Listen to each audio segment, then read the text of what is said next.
یہ ہماری سوسائٹی کے کینسر ہے کی وجہ سے لوگ دین سے دور ہونے لگ گئے ہیں۔ اللہ تعالیٰ نے تو طریقہ بتا دیا ہے، اب عمل کرنا ہمارا کام ہے۔ کیسے؟ آئیے اس ویڈیو میں جانتے ہیں۔ السلام علیکم، امید آپ خیریت سے ہوں گے۔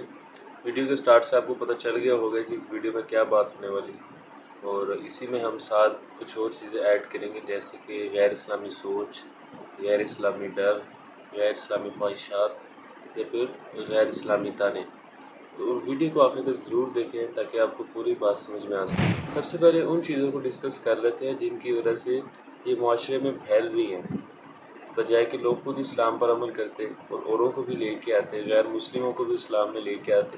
آج مسلمان خود اسلام سے بھاگتا جا رہا ہے اور متنفر ہوتا جا رہا ہے۔ تو اس میں آپ ویسے نمبر 1 پہ کر لیں، وہ مرد ہے جس نے اپنا ظاہر ایک دیندار شخص کی طرح بنایا ہوا ہے، لیکن اس کے نزدیک اسلام صرف 5 وقت کی نماز، چہرے پہ داڑھی، سر پہ ٹوپی اور کھلے لباس تک کیا ہو رہا ہے، معاملات کیسے ہیں، گھر میں کیسے ہیں، سوچ کیا ہے، ویژن کیا ہے، زندگی کی آپ کی نزدیک فلسفی کیا ہے، وہ کوئی معنی نہیں رکھتی۔ ایک مثال میں آپ کو دے دیتا ہوں، آپ نے بے شمار ایسے لوگ دیکھ لیے ہوں گے اگر آپ کاروبار کرتے ہیں کہ ماتھے پہ محراب بھی ہے، چہرے پہ داڑھی بھی ہے، لیکن جیب اس طرح کاٹتے ہیں جیسے چھری گوشت کو کاٹ دیتی ہے۔ تو اب ظاہری سی بات ہے، جب اس طرح کے لوگ ہمارے معاشرے میں پائے جاتے ہوں گے تو کون علماء کے پاس بیٹھے گا؟ ظاہر ہے انہوں نے تو سنت کی اتباع کرنی ہے۔ حقیقت میں کون مفتی علی کرام کے پاس جا کے دین کو سیکھے گا؟ یہ کون اپنے بچوں کو خود مدرسے میں جا کے چھوڑ کے آئے گا کہ قرآن و حدیث سیکھو؟ ظاہری سی بات ہے، ہر چیز ایک اپنا اثر رکھتی ہے۔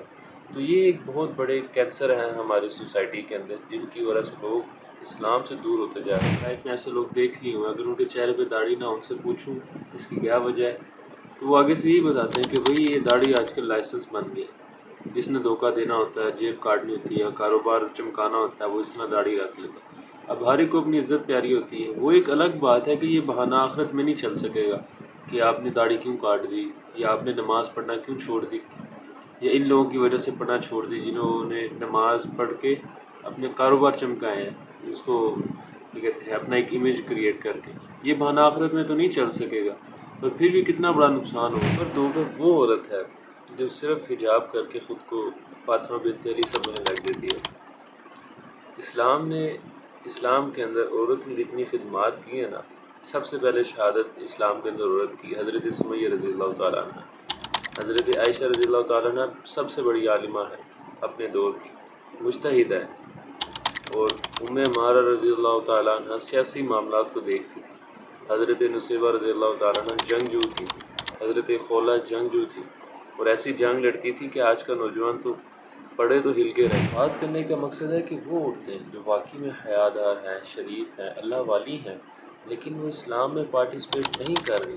تو دوسری طرف وہ عورتیں موجود ہیں یونیورسٹیز کے اندر بھی، باہر سوسائٹی کے اندر بھی، جو حجاب تو پہنتی ہیں، ہاتھوں میں گلوز بھی پہن لیتی ہیں، پیروں میں جرابے بھی پہن لیتی ہیں، اور اس طرح بے حیائی کے بازار گرم کر رہی ہیں۔ دو باتیں آپ کے سامنے رکھی ہیں، ایک یہ کہ وہ لوگ، وہ مرد ہوتے ہیں جو صرف ظاہر کو اپنا لیتی ہیں، اتنے لوگوں کو دین سے دور کر دیتے ہیں کہ نہ کوئی باپ اپنے بیٹے کو مولوی بنانے پہ تیار ہے، اور نہ ہی کوئی ماں اپنی بیٹی کو حجاب پہنانے پہ تیار ہے، کہ بہت لو سٹینڈرڈ چیزیں، ہماری عزت نہیں رہے گی۔ اور دوسری کیا بات ہے کہ وہ اچھے لوگ جن کی نیت بھی اچھی ہے، جذبہ بھی اچھا ہے، لیکن سوچ پوری نہیں ہے۔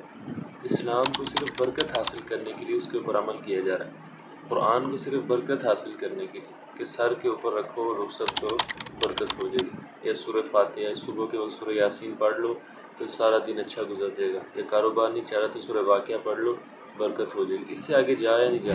سلوشن کیا ہے کہ دیکھیں، جو لوگ واقعی میں جن کی نیت، جذبہ بہت صاف ہے، پاکیزہ ہے، اور وہ بنیادی دین پر عمل کر رہے ہیں، ان کو چاہیے کہ علماء سے دین کو سیکھ کے اپنا انفلوئنس سٹارٹ کریں۔ آپ کو ایک مزے کی بات بتاؤں کہ اسلام اپنے عمل کرنے والوں کو پہلے دن سے استاد بنا دیتا ہے۔ حدیث میں آتا ہے تمہیں ایک آیت بھی آتی ہے اس کو آگے سکھانا شروع کرو، پوری دنیا تک پہنچاؤ اسے، سکھاؤ اسے، بلغوا عنی ولو آیہ۔ تو جتنے بھی اچھے لوگ سن رہے ہیں وہ اپنا انفلوئنس سٹارٹ کریں۔ اب تو اتنے ذرائع ہیں ہمارے پاس، آپ اسی کے ساتھ چھوٹی سی چیز ایڈ کر لیں کہ ایک تربیت حاصل کرنی ہے اور دوسرا بک ریڈنگ کرنی ہے، اور اس کے اندر بھی بنیادی عقائد، جائز ناجائز، پاکی ناپاکی، حلال حرام کو جلد از جلد سیکھنے کے بعد اپنے نبی کی سیرت کو پڑھیں، سب سے پہلے اپنے نبی کی سیرت کو پڑھیں کہ آپ کے نبی کیسے تھے، اور اس کے اندر جتنی بڑی کتاب لے سکتے ہیں اتنی بڑی کتاب خرید کے پڑھیں. آپ کی زندگی اس طرح بدل جائے گی جیسے دن رات میں بدل جائے گی. ایک اور اہم بات کہ یہ جو آپ سے انفلوئنس کرنے کا کہا جا رہا ہے یہ کوئی برکت کے لیے نہیں ہے، نیکی ثواب کے لیے نہیں ہے. یاد رکھیے گا یہ اس امت کی ذمہ داری ہے. اب اللہ تعالیٰ نے کوئی نبی نہیں بھیجنا، اور قرآن مجید میں بھی احادیث میں بھی اللہ تعالیٰ نے واضح بتا دیا ہے کہ اب یہ کام تم نے کرنا ہے، ہر بالغ مرد و عورت نے کرنا ہے. چاہے ایک آیت بھی آتی ہے میدان میں اترو اور اس کو سکھاؤ. اور حدیث میں یہ بھی واضح آتا ہے کہ اگر اس محنت کو چھوڑ دو گے، دین کی محنت کو چھوڑ دو گے تو تمہاری دعائیں بھی قبول نہیں ہوگی، دشمن بھی تم پر غالب رہیں گے، اور دشمنوں کے دلوں سے تمہارا رعب بھی ختم ہو جائے گا، اور تمہارے دلوں میں دنیا کی محبت آ جائے گی. اور جب دنیا کی محبت آئے گی نہ تم کوئی مجاہدہ کرو گے، نہ تم اپنی جان دے سکو گے اللہ کے رسول کے لیے، نہ تم کچھ قربان کر سکو گے، نہ آپ اپنے گھر سے دور جا سکو گے. اور آج آپ دیکھ لیں سیم یہی حالات ہیں ہمارے، کوئی چیز ہمارے اختیار میں نہیں رہی. اور آپ کو ایک عجیب بات بتاؤں کہ اسلام کے اندر یہ چیز انتہائی معیوب سمجھی جاتی ہے کہ آپ جس شہر میں پیدا ہوں اسی شہر میں دفن ہو گئے. تو جیسے میں نے شروع میں کہا غیر اسلامی سوچ، آج ہماری کیا سوچ اور خواہش ہے، ساری ایک کوئی قبرستان جب نال نال ہو. ہماری سوچ خود غیر اسلامی ہے، ہماری خواہشات، ہمارے ارمان، ہمارے کنسیپٹس. تو ہمیں اللہ تعالیٰ لیڈر بھی ویسے ہی دیں گے. اللہ تعالیٰ نے قانون بنا دیا ہوا ہے، جیسی قوم ویسا حکمران.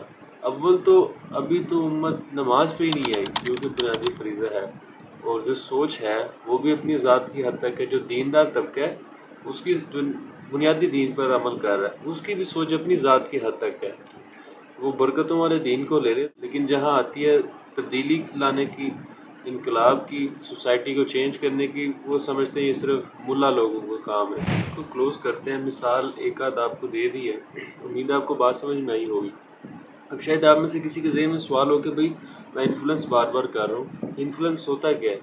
دیکھیں اس کو آپ سمجھ لیں سادہ زبان میں ذہن سازی کرنا. جیسے برے لوگ برائی کر کے ہمارے ذہنوں میں یہ تھوپ دیتے ہیں کہ بھئی یہ ملا لوگ ایسے ہیں. اگلا سوال بھی آپ کے ذہن میں آ سکتا ہے کہ بھئی اس سے کیا ہوگا، اس سے کیا ہو جائے گا. تو دیکھیں یہ جو چینج آتا ہے نا جو سوسائٹی کے اندر، اس کے لیے جنریشنز لگتی ہیں، ایک ہی دفعہ میں چینج نہیں آ جاتا. اگر ہم اس ذہن سازی کرنے میں، اس انفلوئنس میں کامیاب ہو جاتے ہیں تو آٹومیٹیکلی جو نیکسٹ جنریشن ہوگی وہ اسلام پہ ریسرچ کرے گی، اسلام میں ماہر بنے گی، ایکسپرٹ بنے گی. آج تو چند لوگ دین کے علم کو محفوظ کیے ہوئے ہیں، پھر بچہ بچہ عالم دین ہوگا، بچہ بچہ قرآن کا ماہر ہوگا، حدیث کا ماہر ہوگا. اس سے کیا ہوگا؟ پھر وہ قانون اللہ تعالیٰ کا لگے گا کہ جیسی قوم ہوگی اللہ تعالیٰ ویسے حکمران دیں گے، جو کہ اس سے اگلی جنریشنز میں انشاءاللہ یہ ہو سکتا ہے اللہ تعالیٰ ہم سے ہی نیکسٹ جنریشن کے اندر ہمیں وہ لیڈر دے دیں جو واقعی اس وقت مسلم امت کی ضرورت ہے. ورنہ تو دیکھیں ہماری قوم کی ماؤں بہنوں کو اٹھا کے لے لیتے ہیں. آپ کے صدیقہ 20 سال سے قید ہے، کیا اکھاڑ لیا ہم نے؟ کچھ نہیں اکھاڑ سکے. اور ادھر نبی علیہ السلام کے دور میں ایک عورت کا حجاب اتارا گیا تھا، پورے قبیلے کو اٹھا کے باہر پھینکا گیا مدینے سے. تو یہ چینجز آئیں گے جن کو آج ہم ترس رہے ہیں اور ہمیں مل نہیں سکتے. آپ کو میں اپنی بات سمجھا سکا ہوں گا، یہ اپنا پلان اور ویژن. اور اگر آپ کو کوئی کنفیوژن ہوا آپ کامنٹ سیکشن میں پوچھ سکتے ہیں. آپ کو راستہ نہیں سمجھ میں آ رہا آپ کانٹیکٹ کر سکتے ہیں، آپ کے پاس بہت زیادہ سہولتیں موجود ہیں، آپ مجھ سے بھی رابطہ کر سکتے ہیں انشاءاللہ. تو ویڈیو دیکھنے کا آپ کا بہت شکریہ. اس ویڈیو کو ضرور شیئر کیجیے گا، میرے چینل کو ضرور سبسکرائب کر دیں. اگر آپ یوٹیوب پہ دیکھ رہے ہیں، فیس بک پہ ہیں تو آپ فالو کر دیں. السلام علیکم.